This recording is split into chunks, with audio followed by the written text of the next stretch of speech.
শুনশান কদমতলা নিস্তব্ধতা যেন প্রাকৃতিক দুর্যোগের পর এক ধ্বংসলীলার নাম কদমতলা বাজার।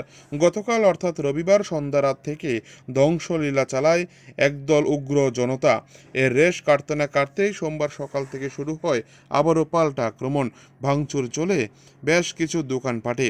এক কথায় আক্রমণ ও পাল্টা আক্রমণে একেবারে ধ্বংসস্তূপে পরিণত হলো কদমতলা। ঘটনার মূলে রয়েছে চাঁদার জুলুমবাজি।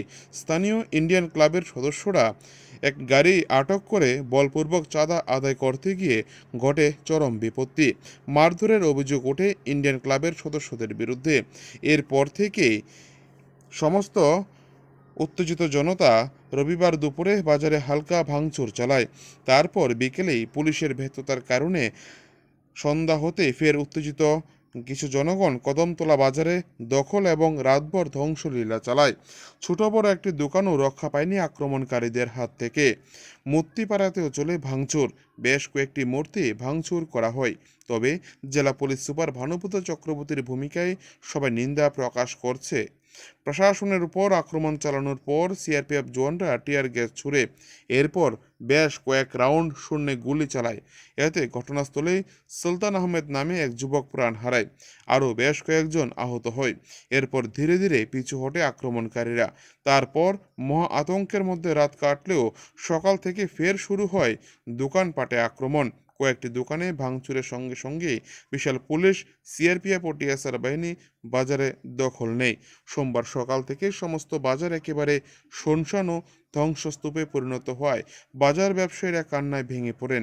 পুজোর প্রাক মুহূর্তে লক্ষ লক্ষ টাকার ক্ষতির মুখে ব্যবসায়ীরা। বর্তমানে আগামী 9 অক্টোবর দুপুর 12টা পর্যন্ত 163 ধারা জারি করা হয়েছে মহকুমা আধিকারিকের পক্ষ থেকে।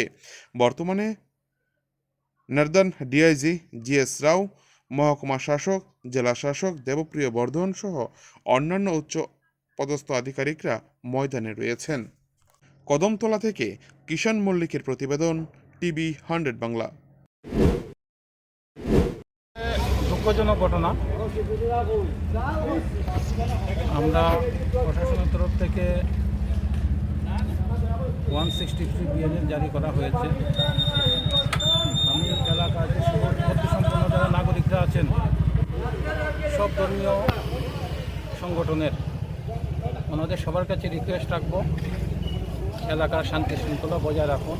আপনারা এই এলাকাতে থাকবেন, তো কালকে আপনাদের আবার দেখা হবে বাজারের মধ্যে। তা আপনারা শান্তি শৃঙ্খলা বজায় রাখুন, পুলিশকে পুলিশের মতো করে কাজ করতে দিন।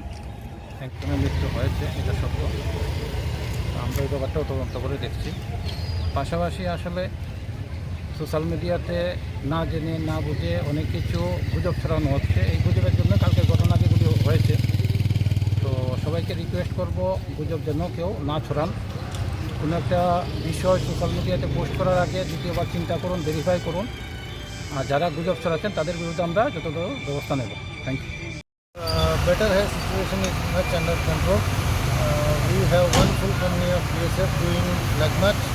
We have 300 PSF personnel deployed on the ground, and things are under control.